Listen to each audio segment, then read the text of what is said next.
Seb here, and I want to talk today about how Billions,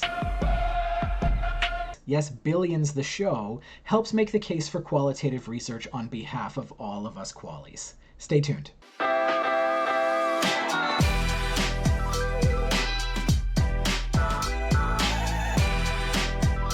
So Billions is one of my all-time favorite shows, and if you're not watching it right now, you really should be, but today I want to talk specifically about Season 1, Episode 3, Yum Time, and how it makes the case for qualitative research, my other great passion in life. So there's this guy, Bobby Axelrod, or Axe, and he's the bad guy that the show really makes you root for. He's this hotshot CEO of the hedge fund AxeCap, named after Axelrod Capital, and he's prides himself on being this self-made guy who built himself up from humble beginnings and also dabbles in a bit of bribery and insider trading on the side.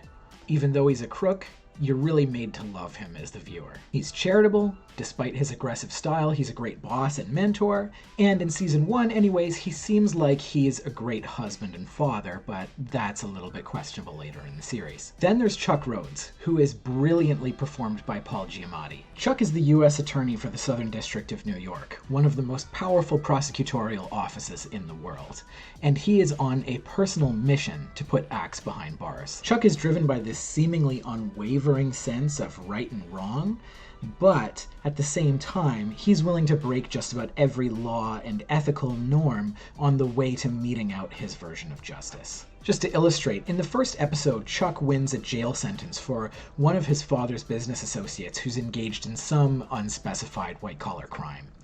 When his father comes around to ask for clemency for his old business partner, Chuck threatens to put him in jail as well. I love you, Dad. But if you walk into my office and try to use your influence again, you are gonna walk out of here in handcuffs. Yikes. Chuck is ostensibly the good guy of the series, but as it goes on, you can't help but find his willingness to step on everyone and everything that's in his way a little bit repellent. As the show progresses, you start to realize that Chuck and Axe actually have a lot in common. That unwavering sense of justice that Chuck has, well, it turns out Axe has it too, just sort of in different ways. And that sense of justice ends up pulling Axe into these little side quests throughout the first season, where he enacts that sense of right and wrong. Priding himself on being self-made, Axe has a real distaste for rich kids, incidentally like Chuck, who he sees as being born with a silver spoon in their mouth. In the second episode, Axe goes out of his way to squeeze the financially distressed Eads family out of $16 million to compensate him for the $16 that the family patriarch shorted him in his summer job at a local golf course when he was a kid. But you can't help but think, as his monologue continues, that this actually has more to do with his disapproval of their trust fund lifestyle. Which is why I am presenting you with a check for $25 million minus 16, which leaves you with $9 million. That is bullshit. Ellis, This is unacceptable. This is bullshit. We will walk out of here if you don't honor the full amount. No, you won't. You need this $9 million because none of you, not one, has done a single day of work from the moment your miserable prick of a grandfather fell face down in the sand in Palm Beach.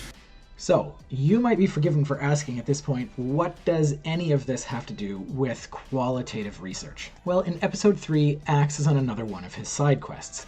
He's working on buying a controlling share in the distressed bakery outfit, Yum Time. Yum Time, we're baking just for you. Yum Time pastries are one of Axe's childhood favorites, but the company is being run into the ground by another one of these trust fund kids that Axe loves so much. So he is planning to overthrow him from without. So this is where we get to the part that, as far as I'm concerned, illustrates the value of Qual. For some reason, and I'm not totally sure why, Axe is standing in his kitchen with his young protege, Ben Kim. And he seems to have ordered an entire truck full of Yum Time pastries. After a bit of banter about how Ben made the journey from Stanford to Axe Capital, Axe says one of my favorite lines in the series, "Here's something they didn't teach you at Stanford, Ben. Whenever you can, put a company in your mouth." Here's something they didn't teach you at Stanford, Ben. Whenever you can, put a company in your mouth.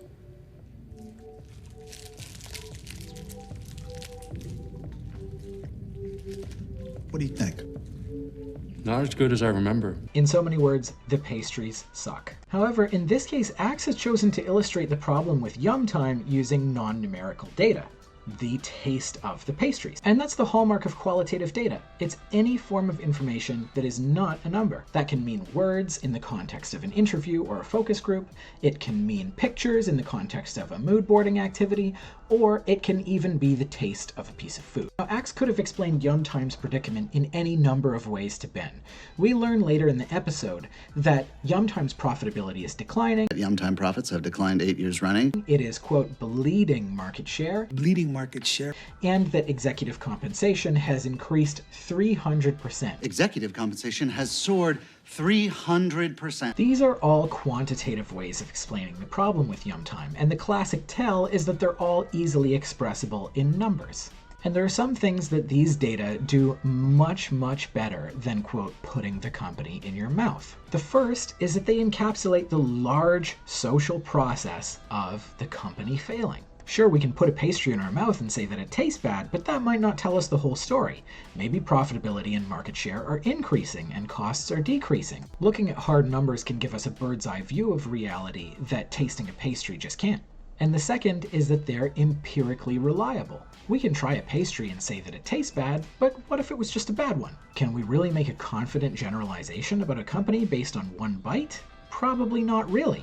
Now, if we surveyed 1,000 people who had tried Yum Time pastries, then we would have a more reliable picture of if there's a product issue going on. So given all of these advantages, why didn't Axe choose any of the perfectly workable quantitative explanations of the problem with Yum Time that Wags gave later in the episode? Well, that's because there are some things that his qualitative explanation of the issue does particularly well.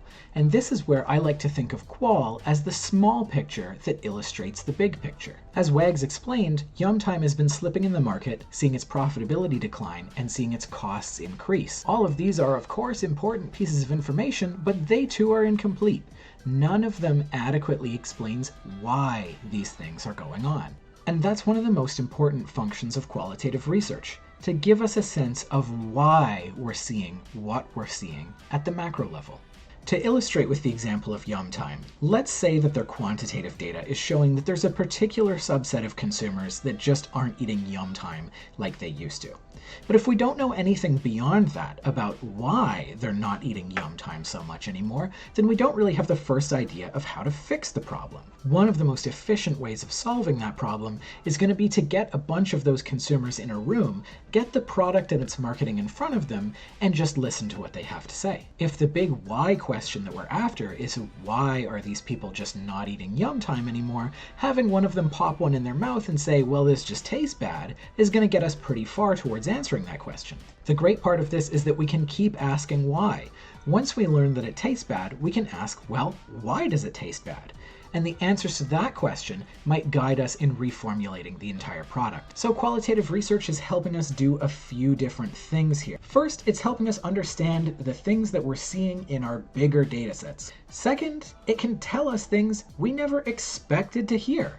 Because when you get a product or its marketing in front of somebody, what they say is totally up to them. And finally, it answers questions in a way that is immediate. If we put a product in front of people in a focus group, it can take them seconds to point out major issues with it, often in front of important people who are making decisions around the future of the product. So, why did Axe tell Ben to take a bite out of a Yum Time instead of sending him a spreadsheet? He wanted to give him the why of Yum Time's underperformance in a way that is intuitive and immediately understandable. And that for me is one of the real reasons why qualitative research has such enduring value and will always be so important. Those are the benefits of communicating things with qualitative data, just like Axe did in that scene. We've covered a little bit on the benefits of using quantitative data, but I'd love to hear you weigh in. What are some examples of things that you think are best communicated in qualitative terms? Feel free to drop your comments in the box below and let me know what you think. Thanks for tuning in.